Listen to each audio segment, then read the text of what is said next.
ഒരു പെണ്ണ് അവളുടേതാകുന്ന വിവാഹം അത് പരസ്യമായി കാണിക്കുന്നു. ആ വിവാഹത്തിലൂടെ അവൾ കൊണ്ട് അണിയുന്നതാകുന്ന ആഭരണങ്ങളെ പരിചയപ്പെടുത്തുന്നു. അതേത് കടയിൽ നിന്നാണ്? എന്തിനേറെ ഒരു മനുഷ്യൻ ഗോപ്യമാക്കി വെക്കേണ്ടതാകുന്ന ശരീരഭാഷയിൽ അണിയുന്നതാകുന്ന ആഭരണങ്ങൾ, അല്ലെങ്കിൽ അവിടേക്ക് ചേർത്ത് വെക്കുന്ന വസ്ത്രങ്ങൾ, ഇന്നറുകൾ വരെ ഞാൻ ഇന്ന കടയിൽ നിന്നാണ് വാങ്ങിച്ചത്, അത് ഇതാണെന്ന് പറഞ്ഞ് പരസ്യമായി എടുത്തു കാണിക്കുക. അത് വേണേ അണിഞ്ഞും കാണിക്കും. അല്ലാഹു നമ്മളാക്കാക്കട്ടെ. എവിടെയാണ് ലജ്ജ പോയി? അവസാനം കല്യാണത്തിന് ഡ്രസ് എടുക്കാൻ പോവാൻ രാവിലെ സുബഹിക്ക് ഇറങ്ങുന്നതാകുന്ന ഈ ആളുകൾ, 2 വണ്ടി നിറച്ചു പോകുന്നതാകുന്ന രക്ഷിതാക്കൾ അവരുടെ ലുഹറും അസറും അടക്കമുള്ളതാകുന്ന നിസ്കാരങ്ങളെ ഫസാദാക്കി. രാവിലെ കടയിൽ കയറിയിരിക്കാണ് ജ്വല്ലറികളും ഡ്രസ് എടുക്കാനുള്ള കടയിൽ. ഇപ്പോ ഒരു ട്രെൻഡ് ഉണ്ട്, മലപ്പുറം ജില്ലയിലുള്ളവർ ഡ്രസ് എടുക്കാൻ പോകുന്നത് കോഴിക്കോട് ജില്ല. കോഴിക്കോട് ജില്ലയിലോ അവര് മലപ്പുറം ജില്ല. എന്താ പരിപാടി? ആ യാത്രയാണ്, രസമല്ലേ? കുഴിമന്തി, കിഴി പൊറോട്ട, റാഹത്തായിട്ട് അവിടെയൊക്കെ ഫുഡൊക്കെ അടിച്ച് സെറ്റ് പോട്ടെ. ഒരു 60 കിലോമീറ്റർ സഞ്ചരിക്കുക എന്നുള്ളതാണ് അതിന്റെ ഏറ്റവും വലിയ യുക്തി. കൊല്ലത്തുള്ളവൻ ഡ്രസ് എടുക്കാൻ വരുന്നത് എറണാകുളത്തുള്ളവന് അവൻ കൊല്ലത്തും വന്ന് ഡ്രസ് എടുക്കാൻ. ഇവിടെ കടയില്ലാണ്ടല്ലേ മനുഷ്യനെ ആഭാസം കാണിക്കാൻ, സമ്പത്തിന്റെ വിഷയത്തിൽ ധൂർത്ത് കാണിക്കാൻ, എന്തെല്ലാം തെമ്മാടിത്തരങ്ങൾ കാണിക്കാൻ. പറയാതിരിക്കുന്നത് എങ്ങനെയാണ്? ഒരു പൈസയും ഇല്ലാത്തതാകുന്ന ആള് മഹലിന്റെ കത്ത് വാങ്ങാൻ കമ്മിറ്റിക്കാരുടെ ലെറ്റർ പേഡിൽ ഇയാൾ നമ്മുടെ മഹൽ അംഗമാണ്, ഇയാൾ എല്ലാ നിലയ്ക്കുമുള്ളതാകുന്ന അർഹതപ്പെട്ടതാണ്, മകളുടെ കല്യാണത്തിന് വേണ്ടി നിങ്ങളെ സമീപിക്കുമ്പോൾ നിങ്ങൾ വേണ്ടത് ചെയ്തു കൊടുക്കണേ, പ്രസിഡന്റ്, സെക്രട്ടറി, ട്രഷറർ, മഹലിന്റെ ഒക്കെ ഒരു സീരി വെച്ചിട്ട് ഒരു ഒപ്പം വെച്ച് എഴുതി വിടാൻ. ഇയാൾ എല്ലായിടത്തും പോയി തെണ്ടി നടന്ന് പിരിച്ച് ലക്ഷങ്ങൾ കയ്യിലേക്ക് കിട്ടിക്കഴിയുമ്പോ അയാളും കാണിക്കുന്നു ആഭാസം. അയാളുടെ വീട്ടിലുണ്ട് മഞ്ഞ കല്യാണം, പച്ച കല്യാണം, ചുവപ്പ്. അവന് മാന്യതയില്ല. ജനങ്ങളിൽ നിന്ന് തെണ്ടിപ്പിരിച്ചതാകുന്ന ഈ പണം കൊണ്ടും കാണിക്കുന്നു കൂത്തരങ്ങ്. മറ്റുള്ളവരെല്ലാം കൂടി, സമൂഹത്തിലെ നേതാക്കള് എല്ലാവരും ഒരുമിച്ച് ചേർന്നുകൊണ്ട് വിവാഹം നടത്താൻ, എന്നാൽ അവിടെയെങ്കിലും ഒരു ആത്മീയത അതുമില്ല. അവിടെയും നഷ്ടപ്പെട്ടു പോയി. മനുഷ്യനതാണ് ആഭാസങ്ങളുടെ പിറകെ, ധൂർത്തിന്റെ പിറകെ, ദുർവ്യയത്തിന്റെ പിറകെ, അല്ലാഹനെ മറന്ന് ഈ ഉമ്മത്ത് ജീവിക്കാൻ. വലാ തുബദ്ദിർ തബ്ദീറാ ولا تبذر تبذيرا إن المبذرين كانوا إخوان الشياطين. പരിശുദ്ധമായ ഖുർആനിലൂടെ അല്ലാഹു ഓർമ്മപ്പെടുത്തുകയാണ്, ധൂർത്തും ദുർവ്യവും ചെയ്യരുതേ. ഇത്തരത്തിൽ ധൂർത്ത് നടത്തുന്നതായ ആളുകൾ പിശാചിന്റെ സഹോദരങ്ങളാണ് എന്ന് വിശുദ്ധമായ ഖുർആൻ. من اقتصد أغناه الله ومن بذر أفقره الله. അവസാന കാലഘട്ടത്തിലേക്ക് നീങ്ങുന്നതായ സമൂഹത്തിന് റസൂലുള്ള പഠിപ്പിച്ചതാകുന്ന വചനമാണ് മനിഖതസദ അഗ്നാഹുല്ലാഹ്. ഉള്ളത് പിടിച്ചു വെച്ച് മാന്യമായി ചെലവഴിച്ചുകൊണ്ട് കുടുംബത്തിന് വേണ്ടി സമൂഹത്തിലൊക്കെ മാന്യമായ ചെലവ് നടത്തി നല്ല രീതിയിൽ ജീവിക്കുന്ന മനുഷ്യനുണ്ടോ, അവനെ അല്ലാഹു പരിശുദ്ധനാക്കും, അവനെ അല്ലാഹു സമ്പന്ന ഉള്ളവനാക്കും. വമൻ ബദറ അഫ്ഖറഹുല്ലാഹ്. ധൂർത്തും ദുർവ്യയം നടത്തി സമ്പത്ത് അടിച്ചു പൊളിക്കുന്ന മുസ്ലിമേ, അവനെ അല്ലാഹു ഏറ്റവും വലിയ ദരിദ്രനാക്കുമെന്ന് ഹബീബ് മുഹമ്മദ് മുസ്തഫ. അല്ലാഹു മുളക്കാക്കട്ടെ. പണമുള്ളവൻ പേക്കൂത്തുകൾക്കിന്നടിമയാ, കല്യാണമത് നടമാടുവാനൊരു വേദിയാ. പണമുള്ളവൻ പേക്കൂത്തുകൾക്കിന്നടിമയാ, കല്യാണമത് നടമാടുവാനൊരു വേദിയാ. സദ്യക്ക് സമയം എത്തിയാൽ കേൾക്കുന്നതാ, വിഭവങ്ങളെല്ലാം പലതരം ഇവിടുള്ളതാ. സദ്യക്ക് സമയം എത്തിയാൽ കേൾക്കുന്നതാ, വിഭവങ്ങളെല്ലാം പലതരം ഇവിടുള്ളതാ. ബിരിയാണി വേണ്ടവർ പോകണേ തെക്കോട്ട്, നെയ്ച്ചോറിനാഗ്രഹമുള്ളവർ വടക്കോട്ട്. വെറും ചോറും കറിയും പ്രഥമനും കിഴക്കോട്ട് പോകേണ്ടതാണ് കൈ കഴുകുവാൻ താഴോട്ട്. ആർക്കെവിടെയും നോക്കാം കടക്കാം രസിക്കാം സ്ത്രീകൾക്ക് സ്വർഗം തന്നെയായി കണക്കാക്കാം. ആർക്കെവിടെയും നോക്കാം രസിക്കാം സ്ത്രീകൾക്ക് സ്വർഗം തന്നെയായി കണക്കാക്കാം. സഹോദരങ്ങളെ, 25 വർഷമായി മർഹൂം ശൈഖുനാ തഴവ ഉസ്താദ് വഫാത്തായിട്ട്. എൻ്റെ ഉമ്മയുടെ ഉപ്പ കൂടിയാണ്. അള്ളാഹു കൊടുത്ത ദറജ ഉയർത്തട്ടെ. അവിടുന്ന് 20 വർഷം മുമ്പ് എഴുതി തീർത്തതാണ് അൽ മവാഹിബുൽ ജലിയ. ആ മരിക്കുന്നതിനും 20 കൊല്ലം മുമ്പ്. ഏകദേശം 45 വർഷങ്ങൾ പിന്നിട്ടു എന്നർത്ഥം. ആലോചിച്ച് നോക്ക്. കറാമത്ത് നിലയ്ക്ക് ഇന്നത്തെ സമൂഹത്തിൽ നടക്കുന്ന ആചാരങ്ങളെ, ഈ ദുരാചാരങ്ങളെ ബഹുമാനപ്പെട്ടവർ അന്ന് എഴുതി വെച്ചു അൽ മവാഹിബുൽ ജലിയയിൽ. ഇന്ന് ഈ സമൂഹത്തിൽ നടക്കുന്ന എല്ലാ തിന്മകളും അല്ലാഹു അദ്ദേഹത്തിന്റെ ദറജ ഉയർത്തുമാറാവട്ടെ. അവരുടെ പൊരുത്തം നമുക്ക് അല്ലാഹു ഈ സദസ്സിൽ നസീബാക്കട്ടെ. തൃപ്പനിച്ചി ഉസ്താദിനെ കുറിച്ച് അദ്ദേഹത്തിന്റെ അനുയായി വൃന്ദങ്ങൾ, പ്രിയപ്പെട്ടതാകുന്ന സഹോദരിയുടെ മകൻ അബ്ദുസലാം ഉസ്താദ് അടക്കമുള്ളവർ എന്നോട് പറയേണ്ടായി, തഴവാ ഉസ്താദിനെ വലിയ ഇഷ്ടമായിരുന്നു ഒന്നിരാകുന്ന ഉസ്താദ് അവர்கள் എപ്പോഴും അവിടുത്തെ ബൈത്തുകൾ ചൊല്ലും. അവിടുത്തതാകുന്ന ആദർശങ്ങൾ ജനങ്ങൾക്ക് മുന്നിൽ പറഞ്ഞു കൊടുക്കുമായിരുന്നു കൂടെയുള്ളവരോട്. അള്ളാഹു അവരോടൊപ്പം നാളെ സ്വർഗത്തിൽ ഒരുമിക്കാൻ നമുക്ക് തൗഫീഖ് നസീബാക്കട്ടെ. പറഞ്ഞു വന്നത് നമ്മുടെ സമൂഹത്തിലുണ്ടാകുന്ന തിന്മകളാണ്. പണമുള്ളവനാണ് ഈ പേക്കൂത്തുകൾ മുഴുവനും കാണിച്ചു കൂട്ടുന്നത്. സമ്പത്തിന്റെ പളപളപ്പ് സമൂഹത്തിന് കാണിക്കാൻ ഏറ്റവും വലിയ അവസരമായി ജനങ്ങൾ കാണുന്നത് സ്വന്തം മകളുടെ വിവാഹം, അല്ലെങ്കിൽ വീടിന്റെ പാലുകാച്ചില ചടങ്ങ്. ആളുകളെ അറിയിക്കാൻ ഞാൻ വലിയ സമ്പന്നരാണ്, അല്ലാതെ അങ്ങനെ അറിയിക്കാൻ കാശുണ്ടെന്ന് അറിയിക്കാനുള്ള പോംവഴിയാണ് ഈ ചെയ്യുന്നത്. ഒരു 10 പള്ളി വെച്ചു കൊടുത്ത് 10 യതീം കുട്ടികളെ തലയിൽ തലോടി അവരുടെ കാര്യങ്ങൾ ഏറ്റെടുത്ത് 300ഓളം കുട്ടികളുണ്ട് നമ്മുടെ ഈ സ്ഥാപനത്തിൽ. ഒരു 10 കുട്ടികളെ ഞാൻ ഏറ്റെടുക്കുന്നു എന്ന് പറയാൻ മലപ്പുറത്ത് ഏത് ആൺകുട്ടിക്കാണ് ധൈര്യമുള്ളത്? അതിനൊന്നും വമ്പത്തില്ല. ഇത്തരത്തിലുള്ള ധൂർത്ത് കാണിക്കുക, ദുർവയം കാണിക്കുക, അനാവശ്യമായ തലത്തിലേക്ക് സമ്പത്ത് ചെലവഴിക്കുക. എവിടേക്കാണ് നമ്മൾ എത്തിപ്പെടുന്നത്? ഒരു കാലത്ത് ദീനിനെ സ്നേഹിച്ച ആളുകൾ തന്റെ സമ്പത്തിൻ്റെതാകുന്ന പാതി ഭാഗം പരിശുദ്ധമായി ഇസ്ലാമിന്റെ കാര്യങ്ങൾക്ക് വേണ്ടി വിജ്ഞാനത്തിൻ്റെതാകുന്ന തലത്തിലേക്ക് വിദ്യാഭ്യാസ സ്ഥാപനങ്ങൾ തീർക്കാൻ വേണ്ടി ചെലവഴിച്ചതാകുന്ന ഉപ്പമാർ നമ്മുടെ മലപ്പുറം ജില്ലയിലുണ്ടായിരുന്നു. ഇന്നൊരു കുട്ടിയുടെ ഒരു വർഷത്തേക്ക് ചെലവ് 30,000 ചോദിച്ച തലകുനിച്ചിരിക്കുന്ന സമൂഹമായി ഇന്ന് നമ്മുടെ തലമുറയിൽ പലരും മാറി. ഒരു കുട്ടിയെ ഏറ്റെടുക്കാൻ പോലും നമ്മൾ തയ്യാറല്ല. ഒരു വർഷത്തേക്കുള്ള ചെലവ് പോലും ഏറ്റെടുക്കാൻ നമ്മൾ തയ്യാറല്ല. എന്നാൽ അതിനും അപ്പുറം 30,000 അല്ല, 3 ലക്ഷമല്ല, 3 കോടി രൂപ ചെലവഴിച്ചിട്ടാനും മക്കൾക്ക് MBBS-ഉം അതിനപ്പുറം ഒക്കെ ഉള്ളതാകുന്ന തലങ്ങൾ തീർക്കാനും വൈവാഹിക ജീവിതം അതിനപ്പുറം കാഴ്ചവെക്കാനും ഒക്കെ സമ്പത്ത് ചെലവഴിക്കാൻ ഇന്ന് ഉപ്പമാർ തയ്യാറാണ്, ഉമ്മമാർ അതിന് തയ്യാറാണ്. സ്വർണത്തോടുള്ള ഭ്രമം എത്രയാണ് ഈ സമൂഹത്തിനുള്ളത്? അത് കാണിക്കാനുള്ള ഭ്രമം എത്രയാണ്? വൈവാഹിക ജീവിതം വരുമ്പോ കാണിക്കുന്ന ആഭാസങ്ങൾ മാത്രമല്ല, ഒരു പെണ്ണ് ഗർഭിണിയായാൽ ആ ഗർഭധാരണം കടന്നു വന്നതാകുന്ന തലം മുതൽ ഗർഭിണിയാണ്, 2 തുള്ളി ഇതാ പ്രഗ്നൻസി ടെസ്റ്ററിൽ ഇതാ വന്നിട്ടുണ്ട്, 2 വര വന്നിട്ടുണ്ട്, പരസ്യമായിട്ട് കാണിക്കാൻ, യൂട്യൂബിൽ ലൈവ് ചെയ്തിട്ട് കാണിക്കാൻ. നാട്ടുകാരെ അറിഞ്ഞേക്കണം, ഞാനിതാ ഗർഭിണിയാണ്.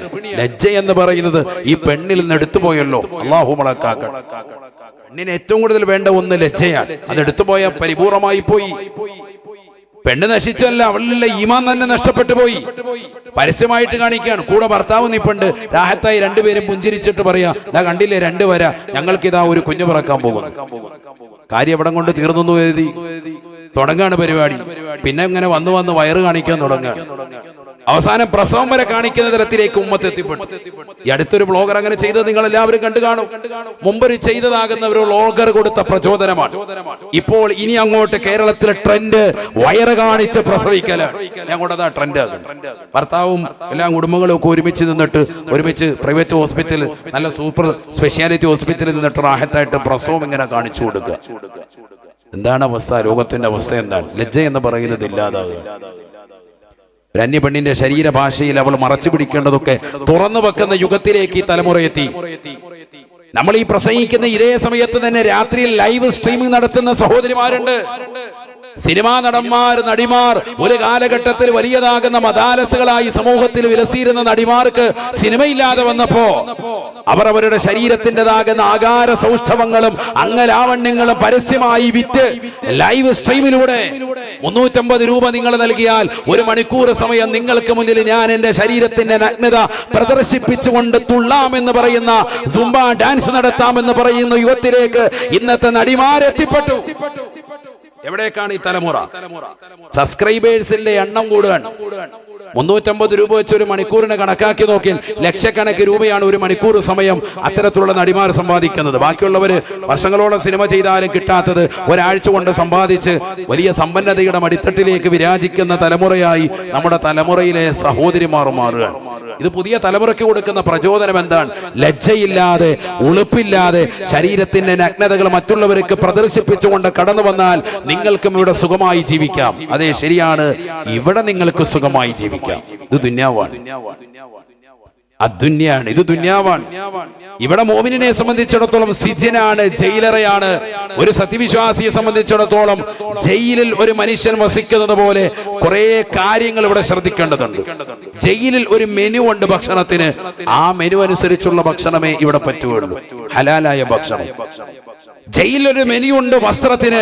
ആ ഹലാലാകുന്ന വസ്ത്രവിധാനം, അന്യൽ നിന്ന് അപഹരിക്കാതെ നിനക്ക് മാത്രം സ്വന്തമായിട്ടുള്ള വസ്ത്രവിധാനം, ആ മാന്യമാക്കപ്പെട്ട വസ്ത്രവിധാനം നടത്തി ശരീരത്തിന്റെ നഗ്നതകളെ പ്രദർശിപ്പിക്കാതെ നടക്കണം. അത് ജയിലിലെ മെനുവാണ്, ജയിലിലെ നിയമമാണ്. അതാണ് പരിശുദ്ധ ഇസ്ലാം പറയുന്നത് അദ്ദുന്യാ സിജ്നുൽ മുഅ്മിൻ. മുഅ്മിനെ സംബന്ധിച്ചിടത്തോളം ദുനിയാവ് ജയിലാണ്. ശരി തന്നെയാണ്. ജയിലിലുള്ള നിയമങ്ങളെ പോലെ ദുനിയാവ് നിനക്ക് മേൽ കുടുസായി തോന്നും. കാരണം ആ ദീനനുസരിച്ച് കൊണ്ട് ജീവിക്കുമ്പോൾ അല്പം പ്രയാസമുണ്ടാകും. മറ്റുള്ള സ്ത്രീകൾ തുള്ളുന്നത് കാണുമ്പോൾ എനിക്കും അതുപോലെ തുള്ളണം എന്ന് എന്റെ പ്രിയപ്പെട്ട വിശ്വാസികൾ, മുസ്ലിം സമുദായത്തിലെ സഹോദരിമാർ, വിദ്യാർത്ഥികൾ കരുതി പോകരുത്. കാരണം നമുക്കിത് ദുന്യാവാണ്. ഇവിടെ വലിയ പ്രശ്നങ്ങൾ ഉണ്ടാകും, പ്രയാസങ്ങൾ ഉണ്ടാകും. ഇവിടെ അല്പമൊക്കെ ക്ഷമിക്കുകയും സഹിക്കുകയും നമ്മൾ വേണം. എങ്കിൽ ആഖിറത്തിൽ നമുക്ക് ആനന്ദിക്കാം. പരലോക ജീവിതമാണ് നമ്മുടെ ജീവിതം. നമ്മൾ പരലോകത്തെ മറന്നാണ് ഇവിടെ ജീവിക്കുന്നത്. മരണമുണ്ട് എന്നുള്ളതിനെ കുറിച്ച് ആർക്കും ഒരു ഉറപ്പില്ലാത്ത ലോകത്തിലേക്കാണ് നമ്മൾ പോയിക്കൊണ്ടിരിക്കുന്നത്. നമ്മുടെ ജീവിത ശൈലി അങ്ങനെയായി മാറി. ആർക്കാ മരണത്തെ കുറിച്ച് ഓർമ്മയുള്ളത്? മരിക്കുമെന്ന് കൃത്യമായി ഓർമ്മയുള്ളവൻ ഇന്നത്തെ ഇശാ നമസ്കാരം കൃത്യമായി ജമാഅത്തായി നിസ്കരിച്ചിട്ടുണ്ടാകും. നാളെ സുബഹിക്കുമ്പോ ഞാൻ മരിക്കുമെന്ന് കണ്ടാൽ ഏത് വ്യക്തിയാണ് ജമാഅത്തായി നിസ്കരിക്കാതിരിക്കുക? ആ നിസ്കാരത്തിന് വേണ്ടി ഒതുവെടുത്തത് നല്ല നീയത്ത് വെച്ചുകൊണ്ട് വൃത്തിയായി ഒതുവെടുത്തിട്ടുണ്ടാവും. കാരണം ഇതെന്റെ അവസാനത്തെ നിസ്കാരമാണ്. ആ നിസ്കാരത്തിന് മുമ്പുള്ള 2 റക്അത്ത് സുന്നത്ത് അവൻ ഒരിക്കലും ഉപേക്ഷിക്കില്ല. കാരണം ഇതെന്റെ അവസാനത്തിന്റെ ഫർദിന് മുമ്പുള്ള 2 റക്അത്ത് സുന്നത്താണ്. ആ നിസ്കാരത്തിന് ശേഷമുള്ള സുന്നത്തും വിത്റും അവൻ മറക്കില്ല. കാരണം ഇതെന്റെ ജീവിതത്തിൽ അവസാനത്തതാകുന്ന സായം സന്ധ്യ. ഇത് ജീവിതത്തിൽ അസ്തമിച്ചു പോയവൻ അഥവാ മരണത്തെ കുറിച്ചുള്ള ചിന്തയില്ലാതായി പോയവനാണ് ഇന്ന് നമ്മൾ ഓരോരുത്തരും. അതുകൊണ്ടെന്തായി? ഇന്നത്തെ ദിവസം നിസ്കരിച്ചിട്ടേയില്ല, ഇന്നത്തെ ദിവസം സുബഹിയില്ല, ഇന്നത്തെ ദിവസം ളുഹറില്ല, അസറില്ല, മഗ്രിബില്ല, ഇശാ ഇല്ല. നിസ്കരിച്ചിട്ടുണ്ടെങ്കിൽ തന്നെ അതൊന്നും ജമാഅത്തുമല്ല. എങ്ങനെയൊക്കെ നിസ്കരിച്ചു, തല കുത്തി മറിഞ്ഞു, അതിന്റെ സുന്നത്തുകൾ ശ്രദ്ധിച്ചില്ല. ഒദു നല്ലതുപോലെ എടുത്തിട്ടുണ്ടോ? ഇപ്പൊ ഇങ്ങനെ ചിന്തിക്കാൻ, തല തടവിയിട്ടുണ്ടോ? കാല് കൃത്യമായി കഴുകിയിട്ടുണ്ടോ? മടമ്പുകാല് ശ്രദ്ധിച്ചിരുന്നോ? വിരലുകൾ സൂക്ഷിച്ച് കഴുകിയിരുന്നോ? ഇപ്പൊ ഇവിടെ ഇരുന്ന് ആലോചിക്കാൻ. നിസ്കാരത്തിന് ഒദുവിന് ശേഷമുള്ള പ്രാർത്ഥന നിർവഹിച്ചോ? ഒദുവിന് ശേഷം ആരെങ്കിലും ഒദു എടുത്തിട്ട് അന്ധനായാൽ പോലും ആകാശത്തേക്ക് കണ്ണുകൾ ഉയർത്തിക്കൊണ്ട് അശ്ഹദു അല്ലാ ഇലാഹ ഇല്ലല്ലാഹ് വഹ്ദഹു ലാ ശരീക ലഹു വഅശ്ഹദു അന്ന മുഹമ്മദൻ അബ്ദുഹു വറസൂലുഹു അല്ലാഹുമ്മ ജഅൽനി മിനത് തവ്വാബീൻ വജഅൽനി മിനൽ മുതതഹിരീൻ വജഅൽനി മിൻ ഇബാദിക സ്വാലിഹീൻ സുബ്ഹാനക അല്ലാഹുമ്മ വബിഹംദിക അശ്ഹദു അൻ ലാ ഇലാഹ ഇല്ലാ അൻത അസ്തഗ്ഫിറുക വഅതൂബു ഇലൈക്. സ്വലാത്ത് ചൊല്ലിയിട്ടവൻ തടവിയാൽ സ്വർഗ്ഗത്തിന്റെ 8 കവാടങ്ങൾ അവന്റെ മുന്നിൽ തുറക്കപ്പെടും. ഇഷ്ടമുള്ളതിലൂടെ കടക്കാമെന്ന് ഹബീബ് മുഹമ്മദ് മുസ്തഫ. ആരെങ്കിലും ചെയ്തോ? ഇന്ന് ഈ മുസ്ലിം സമുദായത്തിലെ സഹോദരങ്ങൾ, വലിയ ആവേശത്തോടുകൂടി വാത് കേൾക്കാൻ വന്നു ചേർന്നിട്ടുള്ള പ്രിയപ്പെട്ട സഹോദരിമാർ, മദ്രസ തലം മുതൽ പഠിച്ചിട്ടുള്ളതാകുന്ന ഈ ആശയം നമ്മുടെ ജീവിതത്തിൽ ഒരു വേള പോലും ചെയ്യാത്ത ആളുകൾ ഈ സമുദായത്തിലുണ്ട്. ഒരു വേള പോലും. കാരണം പഠിച്ചിട്ടില്ല ഇതുവരെ. ഇനി നാളെ പഠിച്ചിട്ട് ഓതാം എന്ന് പരിധി മനസ്സിൽ ഉറപ്പിക്കുന്ന ആളുകളുണ്ട്. അള്ളാഹു തൗഫീഖ് തരട്ടെ. ഞാൻ പറഞ്ഞു വന്നതാണ്, നമ്മളിൽ ആത്മീയത നഷ്ടപ്പെട്ടു പോയി. എന്നാൽ ലജ്ജാവഹമാകുന്ന കാര്യങ്ങളൊക്കെ നമ്മൾ സംശീകരിച്ച് ജീവിതത്തിൽ കൊണ്ടുവരാൻ. നന്മകളില്ല, നഷ്ടപ്പെട്ടു പോയി. എല്ലാ തിന്മകളും നമുക്ക് കടന്നു വന്നുപോയി. പെണ്ണിന്റെ പ്രസവം 4 ആളുകളെ കാണിക്കാൻ. പെണ്ണ് ശുദ്ധിയായാൽ, പ്രസവ രക്തത്തിൽ നിന്ന് ശുദ്ധിയായാൽ വേഗം കുളിക്കില്ല. 40 വരട്ടെ എന്ന് പറഞ്ഞ് കാത്തിരിക്കാൻ. ആര് കൊണ്ടുവന്നു ഈ ആശയം? ആരാണ് ഇതിന്റെ പിന്നിൽ? 10 പേരുടെ മുന്നിൽ ഒരു കസേരയെത്തിയിട്ട് മഞ്ഞൾ മുഴുവൻ ശരീരത്തിൽ തേച്ച് കുളിപ്പിക്കുന്നതാകുന്ന അനാചാരത്തിലേക്ക് ഈ സമുദായത്തിന്റെ മക്കൾ എത്തിപ്പെട്ടിരിക്കുകയാണ്. പ്രസവിച്ച പെണ്ണിനെ 10 പേരെ ഒന്നിച്ച് കുളിപ്പിക്കുക റാഹത്തായിട്ട്. എല്ലാവരും വന്നിട്ട് ഒരാൾ കവളത്ത് തേച്ചു കൊടുക്കുന്നു, ഒരാൾ നെറ്റിയിൽ തേച്ചു കൊടുക്കുന്നു, ശരീരത്ത് തേച്ചു കൊടുക്കുന്നു. ഭയങ്കരമായിട്ട് മാരുടെ മാത്രം മറച്ച് താഴോട്ട് തുണി കൊടുത്തിട്ടിരിക്കാൻ. നെഞ്ചിലും അവിടെയൊക്കെ തേച്ചു കൊടുക്കുക, മഞ്ഞൾ തേച്ച് കുളിപ്പിക്കുക റാഹത്തായിട്ട്. പെണ്ണ് പ്രായപൂർത്തിയെത്തിയാൽ ഒരാളും അറിയുന്നില്ല, രഹസ്യമാണ്. ഒരുപക്ഷെ വീട്ടിലുള്ളതാകുന്ന വാപ്പയും ഉമ്മയും അറിഞ്ഞേക്കും. ഇതങ്ങനെയല്ല, എല്ലാരെയും ഫോൺ വിളിച്ച് അറിയിക്കുന്ന യുഗത്തിലേക്ക് ഇന്നത്തെ തലമുറ എത്തിയാണ്. ആള് ഭാരവത്തി എത്തിയിട്ടുണ്ട്. അയൽവാസിയാകുന്ന മനുഷ്യൻ ആ പെണ്ണിനെ പ്രേമിക്കാതെ വെറുതെ വിട്ടതാണ്, പ്രായപൂർത്തി എത്തിയില്ല എന്ന് കരുതി. അപ്പൊ അവനും അറിയാണ് പെണ്ണ് ഇവിടെ പ്രായപൂർത്തി എത്തിയാണ്. പിന്നെ റോഡിലൊന്നും കറങ്ങി നടക്കണ്ട, ബൈക്ക് വീട്ടിൽ തന്നെ വെച്ചേക്കാം, റാഹത്ത് ജനലൊന്നും തുറന്നാൽ മതി. അപ്പുറത്തെ പെണ്ണ് പ്രായപൂർത്തിയായി. അല്ലാഹു നമ്മളെ കാക്കുമാറാവട്ടെ. നാട്ടുകാരെ മുഴുവൻ അറിയിക്കാൻ. ഇതൊക്കെ പുതിയ തലമുറയിൽ ഉണ്ടാകുന്ന ആചാരങ്ങളാണ്. എന്തിനാണ്? അവർക്കൊണ്ടൊന്ന് സ്വർണ്ണം ഇട്ട് കൊടുക്കാൻ.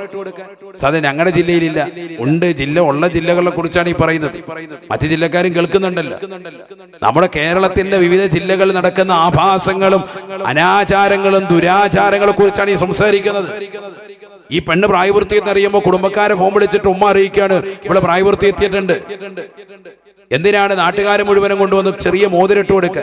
പിന്നെ ഈ മോതിരം തിരിച്ച് ഇതിനേക്കാൾ വലിയത് അങ്ങോട്ട് ഇട്ട് കൊടുക്കണം. ഒരു ദറജ കൂടിയത്, 1 ഗ്രാം കൂടിയത് അങ്ങോട്ട് ഇട്ട് കൊടുക്കണം അവരുടെ കുട്ടിക്ക്. ഇല്ലെങ്കിൽ ഹമുക്കിന്റെ കലക്ക് അടിയുള്ളൂ. ഉള്ള ബന്ധം എല്ലാം തീരും. മനുഷ്യന്റെ സ്വർണത്തോടുള്ള ഭ്രമം എത്ര വലുതാണ്. അല്ലാഹു നമ്മളെ കാത്ത് സംരക്ഷിക്കട്ടെ.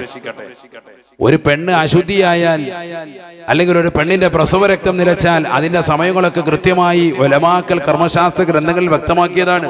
നിങ്ങൾ മനസ്സിലാക്കിയതല്ല, നിങ്ങൾ മാത്രമല്ല, ഇരിക്കുന്ന ആലിമീങ്ങൾക്കൊക്കെ വ്യക്തമായതിനെ കുറിച്ച് അറിയാം. ഒരു രാത്രിയും ഒരു പകലുമാണ് മാസമുറയിൽ കൃത്യമായി ഒരു പെണ്ണിന് വന്നാൽ അവൾക്ക് ഏറ്റവും കുറഞ്ഞ സമയം. സാധാരണ രീതിയിൽ 6-7 ദിവസമാണ് ആർത്തവരക്തം ഉണ്ടാവുക. കൂടിയാൽ 15 ദിവസം വരെ എത്തി നിൽക്കും. അതിൽ കൂടിയാൽ അത് ബ്ലീഡിംഗ് ആണ്, ഡോക്ടറെ കാണിക്കൽ നിർബന്ധമാണ്. ഉലമാക്കൾ ശക്തമായി ഈ വിഷയം പറഞ്ഞു. ഇതൊക്കെ പഠിക്കുന്ന ആളുകളാണ്, പഠിപ്പിക്കുന്ന കലാലയങ്ങളാണ് മദ്രസകൾ. കൃത്യമായി കുടുംബജീവിതം എങ്ങനെ നയിക്കണം, എങ്ങനെയാണ് അവരുടെ ജീവിതത്തെ കൊണ്ടുപോകേണ്ടത്. പെണ്ണ് എന്ന് പറയുന്നത് ഒരു ഭോഗവസ്തു മാത്രമല്ല, അവരുടെ ശരീരത്തിലുണ്ടാകുന്ന ഘടനകളുടെ മാറ്റങ്ങളെ കുറിച്ച് കൃത്യമായി അവബോധം കൊടുക്കുകയും വൈവാഹിക ജീവിതത്തിൽ നിന്നോടൊപ്പം ചേർന്ന് നിൽക്കുന്ന സമയത്ത് ആ പെൺകുട്ടിക്കുണ്ടാകുന്ന മാറ്റങ്ങളെ തിരിച്ചറിഞ്ഞ് അവളെ പ്രത്യേകമായി ചേർത്ത് നിർത്തുകയും വേണമെന്ന് പരിശുദ്ധ ഇസ്ലാം വ്യക്തമായി ശാസിക്കുകയാണ്, പഠിപ്പിക്കുകയാണ്. അതുകൊണ്ട് തന്നെ പ്രസവ രക്തം ഒരുപക്ഷെ പ്രസവത്തോടുകൂടി തന്നെ ആ സെക്കൻഡ് കൊണ്ട് തന്നെ പ്രസവ രക്തം നിലയ്ക്കാം. സാധാരണ രീതിയിൽ 40 വരെ വരാം, കൂടിയാൽ 60 ദിവസം വരെ എത്തിപ്പെടാം. ഉലമാക്കൾ പറഞ്ഞത് ഈ 40 ദിവസം വരെ വരാം സാധാരണ എന്ന് പറഞ്ഞപ്പോ എല്ലാവരുടെയും 40 ആണ് എന്ന് പറഞ്ഞ് 40 കൂടി എന്നുള്ള ഒരു സമ്പ്രദായത്തിലേക്ക് എത്തിപ്പെടാൻ പാടില്ല. 40-ന്റെ അന്നല്ല കുളിക്കുന്നത്. എന്നാണോ പ്രസവരക്തം നിറഞ്ഞത് ആ സമയത്ത് തന്നെ എത്രയും പെട്ടെന്ന് കുളിച്ച് ശുദ്ധിയായി നിസ്കാരത്തിലേക്ക് അവൾ കടക്കണം. വളരെ ശ്രദ്ധിക്കേണ്ട വിഷയമാണ്. ഇന്ന് ഈ ഉമ്മത്തിൽ പല ആളുകളും അപ്പോഴൊന്നും കുളിക്കൂല, ശുദ്ധിയായിട്ടുണ്ട്, 2 ദിവസം കഴിയട്ടെ, കുറച്ചു ദിവസം കഴിയട്ടെ, നിസ്കാരം പിന്നീട് തുടങ്ങാം. നിസ്കാരം ഇവിടെ നിർബന്ധമായി തുടങ്ങി. ഇത് ചെറിയ വിഷയമല്ല. എന്റെ പ്രിയപ്പെട്ട സഹോദരിമാരറിയും, ലജ്ജയില്ലാതെ ഈ സമൂഹം ബാക്കിയുള്ള എല്ലാ വിഷയങ്ങളെ സമൂഹത്തെ അറിയിക്കാൻ, ഇതും അങ്ങനെ തന്നെ ജനങ്ങളെ വിളിച്ചറിയിക്കുന്ന തലത്തിലേക്ക് പോയിരിക്കാൻ. ഇന്ന് ആരാണ് ബ്ലോഗ് തുടങ്ങാത്തത്? ഡെയിലി ബ്ലോഗുമായിട്ട് എല്ലാ താത്തമാരും ഇറങ്ങാൻ. രാവിലെ കക്കൂസ് കഴുകുന്നത് മുതൽ വൈകുന്നേരം അടുക്കളയിലെ പാത്രം കഴുകി വെക്കുന്നത് വരെ ബ്ലോഗ് ചെയ്ത് സമൂഹത്തെ അറിയിച്ച് അതിലൂടെ പണം സമ്പാദിക്കാൻ ഈ ഉമ്മത്ത് വെമ്പൽ കൊള്ളുന്ന യുഗമാണ്. അല്ലാഹു നമ്മളെ കാത്തു സംരക്ഷിക്കട്ടെ. ഡെയിലി ബ്ലോഗാണ്. ആദ്യം പുറത്ത് പാത്രം മാത്രം കാണിച്ചിരുന്നു, ക്ലോസറ്റ് കാണിച്ചിരുന്നു. പിന്നെ ക്ലോസറ്റിനൊപ്പം ക്ലോസപ്പ് കൂടി കാണിക്കാൻ തിരിച്ചു പിടിച്ച് താത്താടെ മോന്ത കാണിച്ചു കൊടുക്കും. കാരണം എന്താ? ലൈക്കും ഷെയറും അങ്ങോട്ടും ഇങ്ങോട്ടും ഒക്കെ എല്ലാം കൂടണമെങ്കിൽ താത്താടെ മുഖം കൂടി വന്നെങ്കിലും പറക്കത്തുള്ളൂ. ഞാൻ വെറുതെ പറയല്ല, നമുക്കൊക്കെ അറിയാം, വ്യക്തമായിട്ടറിയാം. ഈ രീതിയിലേക്ക് നമ്മുടേതാകുന്ന തലം എത്തിപ്പെടുമ്പോ ആഖിറത്തെ ചിന്തിക്കാതെ നമ്മൾ എത്തിപ്പെടുന്നു എന്നുള്ള കാര്യം മറക്കരുത്. ഞാൻ നിർത്തുന്നു, ദീർഘിപ്പിക്കുന്നില്ല. നബിയനാ റസൂലുള്ളാഹി സ്വല്ലല്ലാഹു അലൈഹി വസല്ലമ തങ്ങൾ പറയുകയാണ്, ഞാൻ അല്ലാഹുവിന്റെ റസൂൽ സല്ലല്ലാഹു അലൈഹി വസല്ലമ തങ്ങളുടെ ഭാര്യയായ മൈമൂന ബീവി റളിയല്ലാഹു അൻഹ റസൂലുള്ളാഹിന്റെ സവിധത്തിലിരിക്കുമ്പോ ഉമ്മു സലമ ബീവി റളിയല്ലാഹു അൻഹ പറയുന്നു, ഞാൻ പ്രവാചകന്റെ സവിധത്തിലുണ്ട്, നബിയുടെ തൊട്ടുപുറത്ത് മൈമൂന ബീവിയുമുണ്ട്. ഞങ്ങൾ രണ്ടുപേരും പ്രവാചകന്റെ തിരുസവിധത്തിലിരിക്കുമ്പോ ഫഅഖബല ഇബ്നു ഉമ്മി മക്തൂം, കണ്ണ് കാണാത്ത അന്ധനായ സ്വഹാബിവര്യനായ ഇബ്നു ഉമ്മി മക്തൂം അങ്ങോട്ട് കടന്നു വന്നു. അന്ധനായ സ്വഹാബിവര്യനാണ്, അന്ധനായ സ്വഹാബിവര്യനാണ്. നബി സല്ലല്ലാഹു അലൈഹി വസല്ലമ തങ്ങൾ ഭാര്യമാരോട് പറയുകയാണ്, ഭർത്താവിന്റെ കടമയെന്ന നിലയ്ക്ക് ഭാര്യമാരോട് പറഞ്ഞു, ഇഹ്തജിബാ മിൻഹു, ഇഹ്തജിബാ മിൻഹു.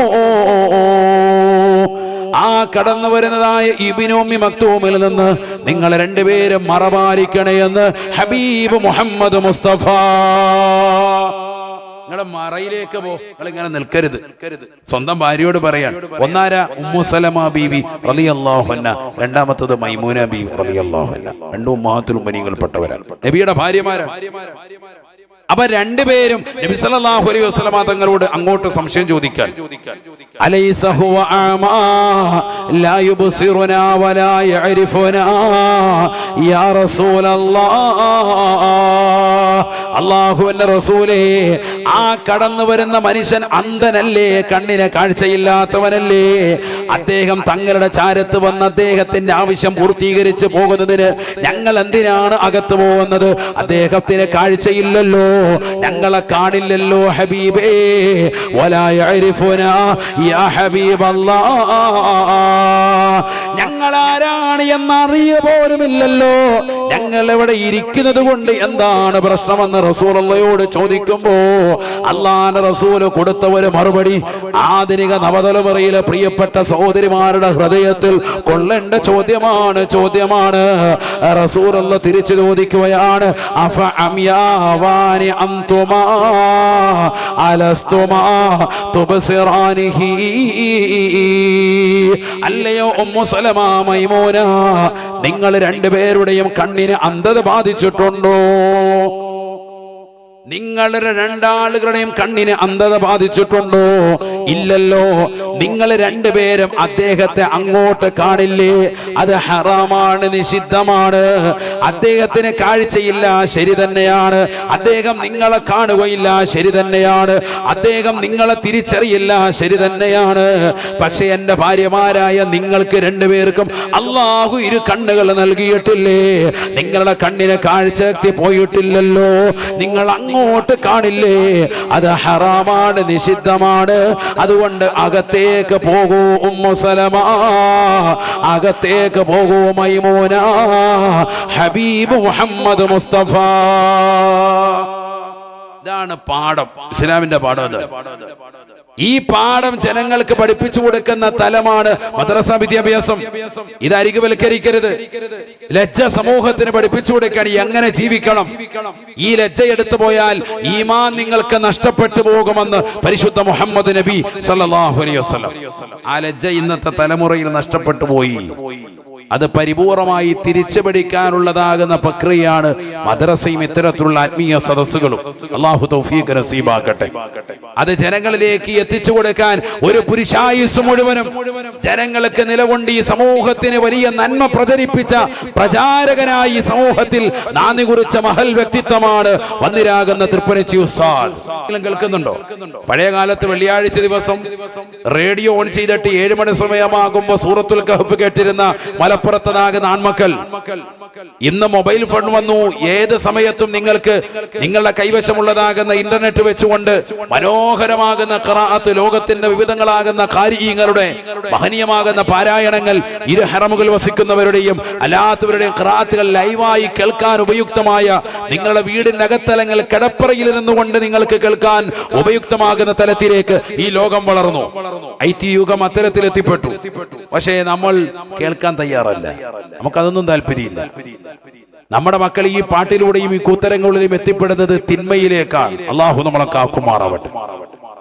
قال رسول الله صلى الله عليه وسلم يدفع عن مستمع القرآن بل والدنيا വഅൻതാലിൽ ഖുർആനി ബൽ വൽ ആഖിറാ. നബിയന റസൂലുള്ളാഹി സ്വല്ലല്ലാഹു അലൈഹി വസല്ലമ തങ്ങൾ ഉറപ്പെടുത്തുകയാണ്, പരിശുദ്ധമായ ഖുർആൻ കേൾക്കാൻ തയ്യാറാകുന്ന ഏതൊരു മുസ്ലിമുണ്ടോ മുസ്ലിമത്തുണ്ടോ ഭൗതിക ലോകത്തെ എല്ലാ ആഡംബര ആസ്വാദനങ്ങൾ ഈ ദുനിയാവിൽ നിന്ന് പരിപൂർണമായി ഒഴിവാകുകയാണ്. ഭൗതികമാകുന്ന ലോകത്തുള്ള എന്തെല്ലാം ബുദ്ധിമുട്ടുകളുണ്ടോ, എന്തെല്ലാം പ്രയാസങ്ങൾ അല്ലാഹുവിനെ ഏകിയിരുന്നിട്ടുണ്ടോ, അത് പരിപൂർണമായി ഇല്ലാതാകുമേ. ഖുർആൻ എപ്പോഴും കേട്ടുകൊണ്ടിരുന്ന െങ്കിലെന്ന് ഹബീബ് മുഹമ്മദ് മുസ്തഫ.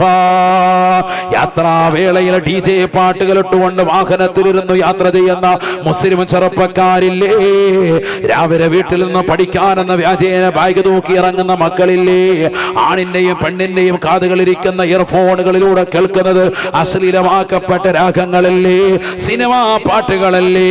രാത്രി വൈകുന്നേര സമയത്ത് അവർ തിരിച്ചു വരുമ്പോഴും അവൾ ബസ്സിൽ വന്നാലും ട്രെയിനിൽ വന്നാലും സ്കൂൾ ബസ്സിൽ വന്നാലും കാതിലിരിക്കുന്ന ഹെഡ്സെറ്റിലൂടെ കേട്ടു തീർക്കുന്നത് മുഴുവനും സിനിമാ പാട്ടുകളാണ്. അല്ലാ, ലജ്ജയില്ലാത്ത സമൂഹമായി സമുദായം മാറുകയാണ്. സ്കൂളിൽ പോയി അർദ്ധനഗ്നയായിട്ടും അല്ലാതെ മുഖത്തുള്ളാൻ വലിയ താല്പര്യമാണ്.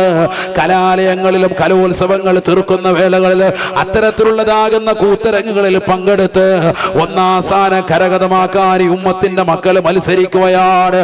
പരിശുദ്ധമായ ഇസ്ലാമിന്റെ ആദർശങ്ങൾ പരിപൂർണമായി കാറ്റിൽ പറത്തുകയാണ്. ഏതെല്ലാം ഷോകൾ കടന്നു വരുന്നുണ്ടോ, ജനങ്ങൾ പങ്കെടുക്കുന്ന, ജനങ്ങൾ ശ്രദ്ധയാകർഷിക്കുന്ന ഏതെല്ലാം റിയാലിറ്റി ഷോകൾ കടന്നു വരുന്നുണ്ടോ, അതിൽ മുഴുവനും എനിക്ക് പങ്കെടുക്കണമെന്ന് പറഞ്ഞുകൊണ്ട് സ്വന്തം മക്കൾ അർദ്ധനഗ്നയായി അതിൽ പങ്കെടുത്തുകൊണ്ട് പാട്ടുകൂടി വലിയതാകുന്ന ആഭാസങ്ങൾ കാണിച്ച് നിലകൊള്ളുന്നത് ഈ സമൂഹം നേർക്ക് നേരെ കാണുകയല്ലയോ. അല്ലാഹുവിന്റെ റസൂൽ പറയുകയാണ്, ഖുർആനുമായിട്ടുള്ള ബന്ധം വരണേ, നിങ്ങളുടെ കാതിൽ കേൾക്കേണ്ടത് ഖുർആനാണ്. അതിലൂടെ നിങ്ങൾക്ക് ഭൗതികമാകുന്ന ലോകത്തെ എല്ലാ ബുദ്ധിമുട്ടുകളും നീങ്ങുമേ. വഅൻതാലിൽ ഖുർആനി ബൽ വൽ ആഖിറാ. ഖുർആൻ പാരായണം ചെയ്യപ്പെടുന്ന മുസ്ലിമുണ്ടോ? രാത്രി സമയങ്ങളിൽ മദ്രസയിൽ നിന്ന് കടന്നു വന്നതാകുന്ന പൊന്നുമോള് യാസീൻ ഓതി വീടിനെ ബറക്കത്തുള്ളതാക്കുന്നുണ്ടോ? വീടിന്റെ അകത്തലങ്ങൾ സൂറത്തുൽ വാഖിഅ ഓതിയിട്ട് ദാരിദ്ര്യ നിർമ്മാർജ്ജനം വരുത്താൻ വാപ്പ പ്രവാസ ലോകത്ത് വലിയ കഷ്ടയാതനകൾ അനുഭവിക്കുകയാണ്. ഒമാനിലുണ്ട്, സൗദിയിലുണ്ട്. അതികഠിനമാകുന്ന ചൂടില് തന്റെ മക്കൾക്ക് വേണ്ടി, കുടുംബത്തിന് വേണ്ടി അന്നം തേടുന്ന പ്രിയപ്പെട്ട വാപ്പ, ആ വാപ്പാക്ക് ഒരു ആശ്വാസം കൊടുക്കാൻ മകളെ നിന്റെ ഖുർആൻ പാരായണം ഹേതുവാണ്. മലപ്പുറത്തിന്റെ പൊന്നുമോളാണ്, മമ്പുറം തങ്ങളുടെ ചാരത്താണ് നീ ഉള്ളത്, തൃപ്പനച്ചി ഉസ്താദിന്റെ സവിധത്തിലാണ് നീ ഉള്ളത്. ഉമർ ഖാദിയുടെ പാദസ്പർശം കൊണ്ടും ശരീരം കൊണ്ട് അനുഗ്രഹിച്ചതായ മണ്ണല്ലേ ഈ പൊന്നേ. ഈ പവിത്രമാക്കപ്പെട്ട മണ്ണിൽ നിന്നുകൊണ്ട് ഹറാമായ തലത്തിലേക്ക് നീ പോകല്ലേ. നിന്റെ ശരീരത്തിൻ്റെതാകുന്ന അവയവങ്ങൾ ഹറാമായ തലത്തിലേക്ക് കൊണ്ടുപോകാൻ പാടില്ല. അന്യപുരുഷൻ്റെതാകുന്ന മടിയിൽ കടന്ന് കലാലയത്തിൽ വെച്ചുകൊണ്ട് നീ കാട്ടിക്കൂട്ടുന്ന ആഭാസങ്ങൾ ലോകം മുഴുവനും കണ്ടുകൊണ്ട് ഊറിച്ചിരിക്കുകയാണ്. ഇതിന് പ്രശ്നം വരുന്നത് ഈ വിനീതരല്ല, അല്ലാഹുവിന്റെ റസൂൽ ഈ ലോകത്ത് സമർപ്പിച്ചതാകുന്ന മനോഹരമാകുന്ന ഇസ്ലാമിന്റെ പ്രഭ നഷ്ടപ്പെട്ടുകൊണ്ടിരിക്കുകയാ. നിരീശ്വരവാദികൾ കൂടുകയാണ്, യുക്തിവാദികളെ കൊണ്ട് ഈ സമൂഹം നിറയുകയാണ്. അള്ളയില്ല എന്ന് പറയുന്ന, പ്രവാചകരില്ല എന്ന് പറയുന്ന ഒരു തലമുറയിലേക്ക് ഈ ലോകം എത്തിപ്പെടുകയാണ്. കണ്ടില്ലേ നിങ്ങൾ, കോഴിക്കോടുള്ള രണ്ട് സഹോദരിമാര് പ്ലസ് ടു പഠിക്കുന്ന തലത്തിൽ പരസ്പരം കാമുകികളായി, പരസ്പരം ഒരുമിക്കുകയായി, രണ്ടുപേരും പരസ്പരം ഇണക്കുരികളെ പോലെ ചേരുകയായി. അവസാനം കോവിഡ് എന്ന മഹാമാരി വന്നിട്ട് പോലും വിട്ടുപിരിയാൻ പറ്റാത്തതാകുന്ന രഹസ്യകേളയിൽ രണ്ടുപേരും ഏർപ്പെട്ടപ്പോ പരസ്യമായി സുപ്രീം കോടതിയുടെ വിധിയുമായിട്ട് ഹൈക്കോടതിയെ സമീപിച്ച് അവർ വിളിച്ചു പറയുകയാണ്, ഞങ്ങൾക്ക് വാപ്പ വേണ്ട, ഉമ്മ വേണ്ട, ഇന്ന് വരെ സ്നേഹപാതനം നൽകി ഞങ്ങൾ വളർത്തിയതാകുന്ന മാതാപിതാക്കൾ ഞങ്ങൾ അവഗണിക്കുകയാണ്.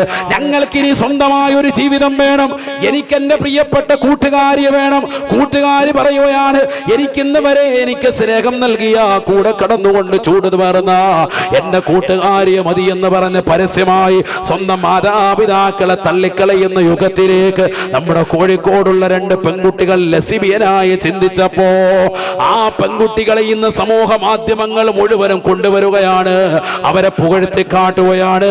എല്ലാ മാധ്യമങ്ങൾ കൊണ്ടുവന്ന് അവരെ 2 പേരെ അപ്പുറയും ഇപ്പുറയും ഇരുത്തിയിട്ട് 2 പേരോടുമായി സംവദിക്കുകയാണ്. സുഖമല്ല മോളെ, അതേ ഞങ്ങളുടെ ജീവിതത്തിൽ സുഖം തന്നെയാണ്. വാപ്പയും ഉമ്മയും എതിർത്തിട്ട് ഇറങ്ങി വന്നിട്ടും നിങ്ങൾക്ക് ഇപ്പോഴും സുഖമുണ്ടോ? ഉണ്ട്, ഞങ്ങൾക്ക് സുഖമുണ്ട്. ഞങ്ങൾക്കെതിരിൽ മൗലവിമാരുണ്ട്, ഞങ്ങൾക്കെതിരിൽ ഉലമാക്കളുണ്ട്, ഞങ്ങൾക്കെതിരിൽ സമുദായമുണ്ട്, ഞങ്ങൾക്കെതിരിൽ രാജ്യമൊന്നടങ്കമുണ്ട്. പക്ഷേ ഞങ്ങളെ സ്നേഹിക്കുന്ന ഒരു വിഭാഗം ആളുകളുണ്ട് എന്ന് പറഞ്ഞ് ലെസ്ബിയനായി സമൂഹത്തിന്റെ മുന്നിൽ പച്ചയായി പറയുന്ന 2 പെൺകുട്ടികൾ അവരെ സമൂഹത്തിന്റെ ആളുകളാണ്, ബഹുസ്വര സമൂഹത്തിന്റെ വിഭാഗമല്ല. ന്യൂനപക്ഷന്റെ അവകാശങ്ങൾ ധ്വംസിക്കപ്പെടുന്നു എന്ന് പറഞ്ഞ് കടകമ്പോളങ്ങളിലിരുന്ന് കരയുന്ന പ്രിയപ്പെട്ട മുസ്ലിമേ, നമ്മുടെ മക്കളിലുള്ള ആത്മീയത നഷ്ടപ്പെട്ടു പോകുന്നതിന്റെ വിഷയത്തിൽ എത്ര പേര് കണ്ണീര് വാർത്തിട്ടുണ്ട്. സ്വന്തം മകളിലുള്ള ആത്മീയത, സ്വന്തം മകനിലുള്ള ആത്മീയത, വേണ്ട സ്വന്തമായിട്ടുള്ള ആത്മീയത പരിപൂർണമായി നഷ്ടപ്പെട്ടു പോയ യുഗത്തിലേക്ക് ഈ തലമുറ പോയില്ലേ? ആ 2 പെൺകുട്ടികളെ കണ്ടിട്ട് ഇന്ന് കേരളത്തിലുള്ളതാകുന്ന സഹോദരിമാര് മുഴുവനും, മുസ്ലിം സഹോദരിമാരടക്കം ഹറാമായ ചിന്ത വെക്കുകയല്ലേ? കൂടെ പഠിക്കുന്ന കൂട്ടുകാരിയുമായി എനിക്കും അതുപോലെ ജീവിക്കണമെന്ന് കരുതുന്ന യുഗത്തിലേക്ക് നമ്മുടെ തലമുറ മാറിയില്ലേ? ലജ്ജാവഹമാകുന്ന ലോകമല്ലേ? മനുഷ്യന്റെ നാണമെടുത്തു പോയി. ആണ് ഞാൻ പറഞ്ഞത്, ലജ്ജയില്ല. ഇദാലം തസ്തഹി ഫസ്ന മാ ശിഅത. ലജ്ജയില്ലെങ്കിൽ നിനക്ക് ഇഷ്ടമുള്ളത് ചെയ്യ്. സയ്യിദുനാ റസൂലുള്ളാഹി ലജ്ജ പോയിട്ടുണ്ട്. അതാണ് നമ്മുടെ ഉമ്മത്തിന്റെ അവസ്ഥ. എവിടേക്കാണ് നമ്മുടെ തലമുറ എത്തിപ്പെട്ടത്? മക്കളൊക്കെ ഇന്ന് അവരെയാണ് ഏറ്റവും വലിയ റോൾ മോഡലാക്കുന്നത്.